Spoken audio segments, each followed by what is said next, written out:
In the beginning of the episode we see, Eftel spent most of his days studying and researching everything he could.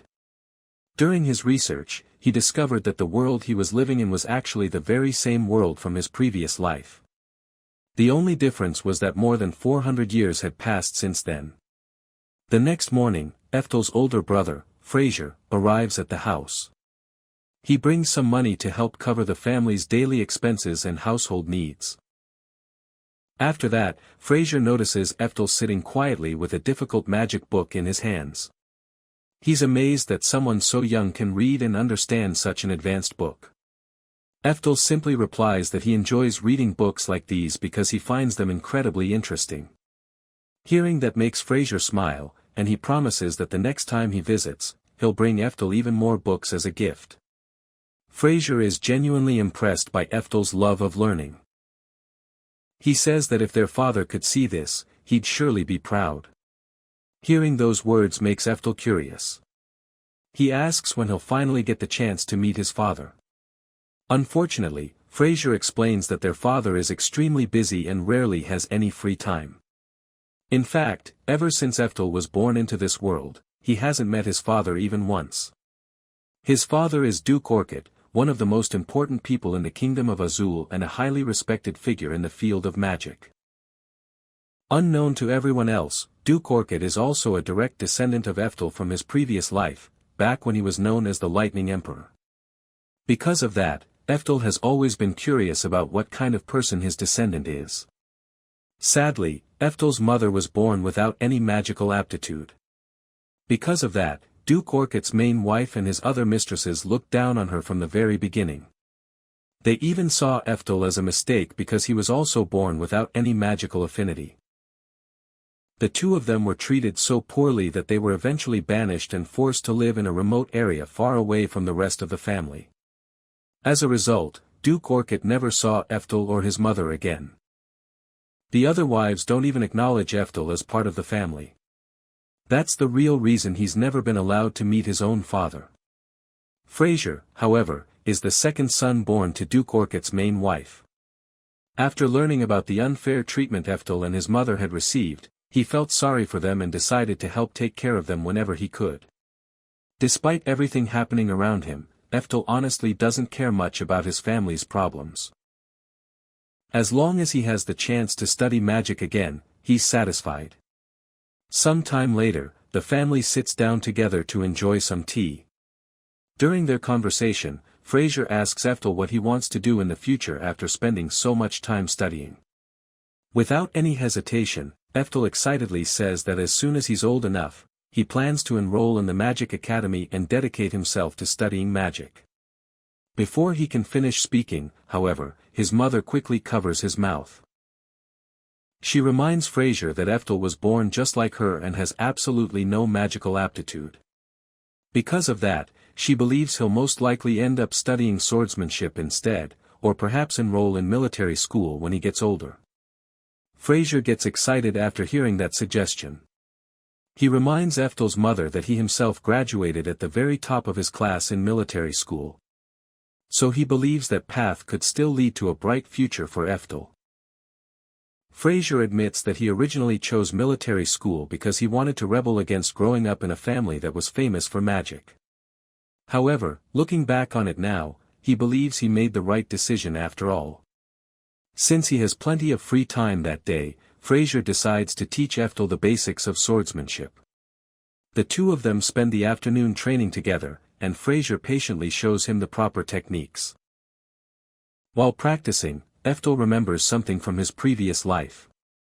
Fraser had always taught him basic education and military science, and he had constantly encouraged him to attend military school instead of pursuing magic. After training for a while, Eftel finally gathers the courage to speak. He tells Fraser that he truly wants to attend the Magic Academy. Fraser kneels down so he can speak to Eftel face to face. He gently reminds him that he was born without any magical aptitude.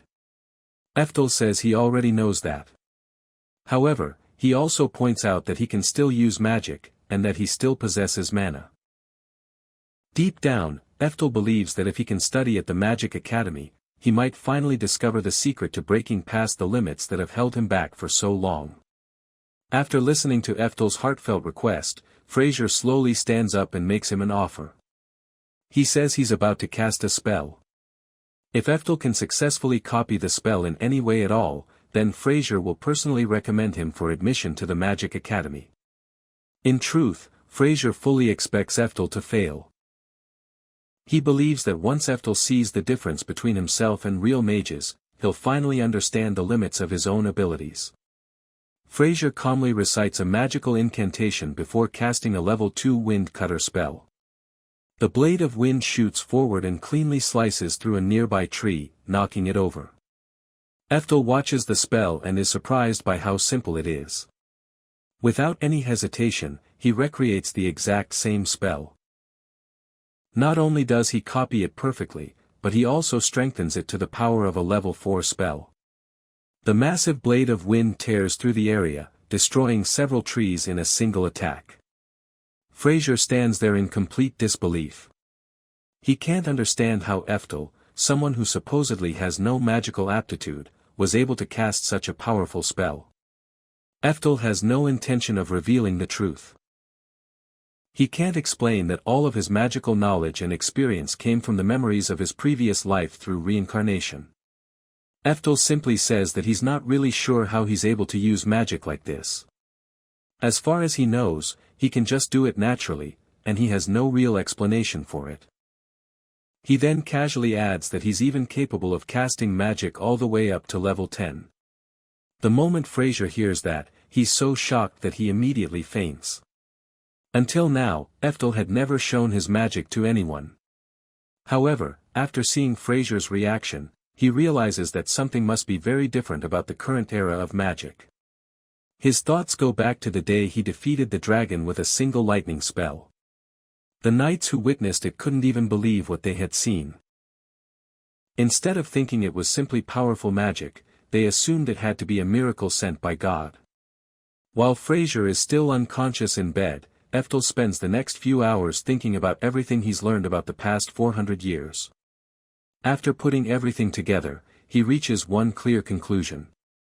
The overall level of magic has declined greatly since his previous life.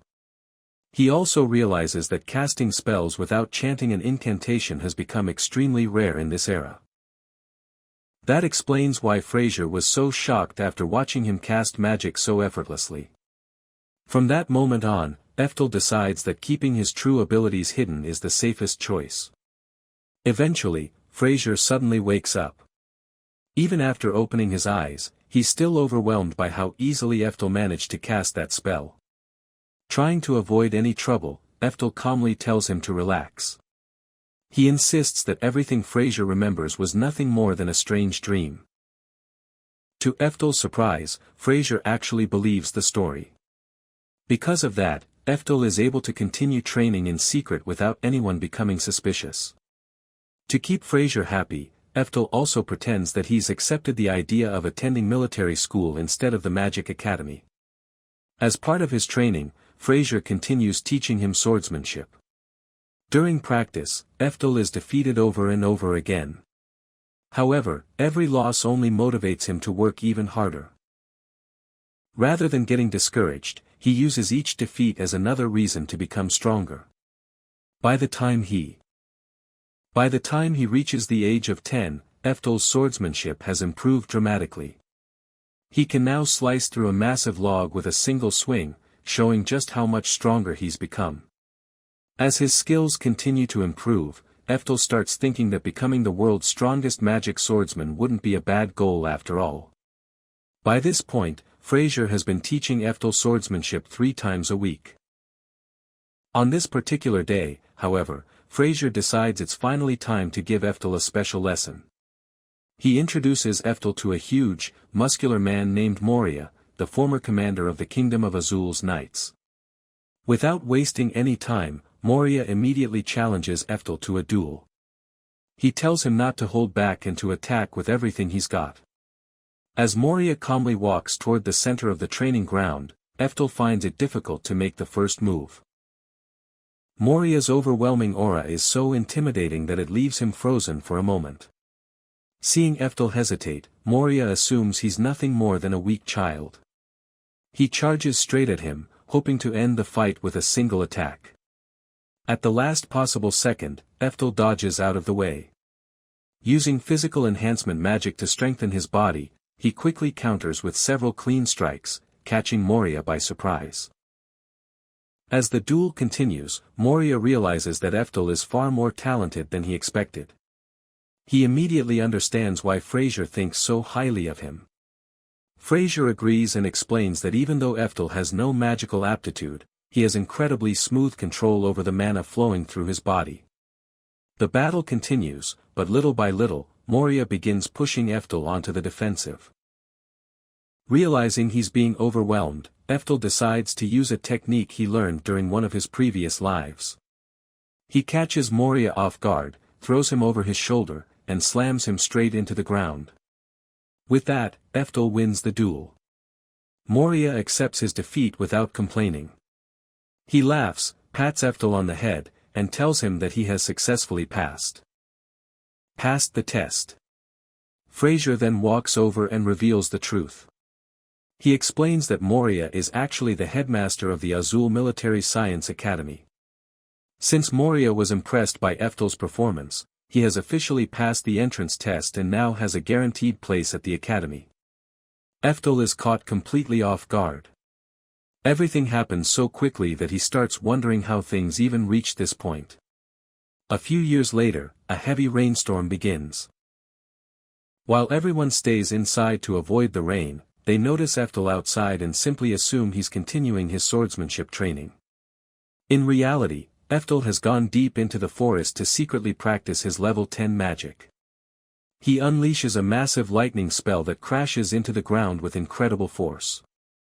The explosion is so powerful that Fraser mistakes it for a natural lightning strike and immediately rushes into the forest to make sure Eftel is safe. After confirming that nothing happened to him, Fraser reminds Eftel that he's now 14 years old. That means once he turns 15, he'll officially begin attending the Military Science Academy. The problem is that Eftel has no desire to go there. He knows that life at the academy will only become more difficult because he still has no magical aptitude. Instead, he plans to leave home as soon as he turns 15 and travel on his own to chase his dream of enrolling in the Magic Academy. Before long, Eftel's mother receives the news that his father wants to see him.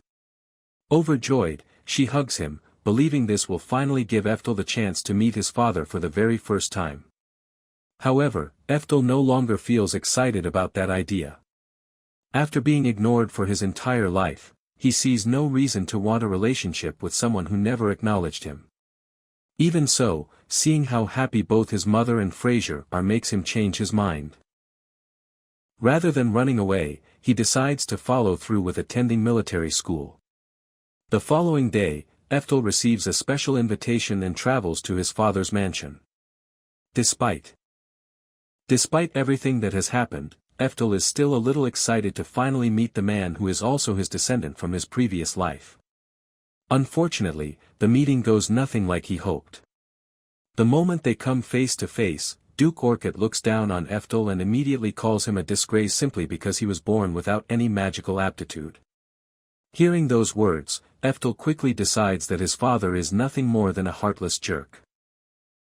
The Duke then mentions that he already knows Eftel received a special invitation to the Military Science Academy. At first, Eftel thinks his father is actually proud of him. However, the Duke's real reason quickly becomes clear. He says he's only happy because Eftel and his mother will no longer be living under his care. Since Eftel will now be attending the academy, he won't have to spend another coin supporting them. From now on, they'll have to take care of themselves. At that moment, Eftel realizes that the Duke only invited them to the mansion so he could insult them one last time. Before leaving, the Duke orders one of his sons, a man named Joachim, to fight Eftel and see whether he's truly capable of surviving at the Military Science Academy. The moment Joachim hears the order, a wide, unsettling grin spreads across his face. That's it for today. Like and subscribe for more. See you in the next one.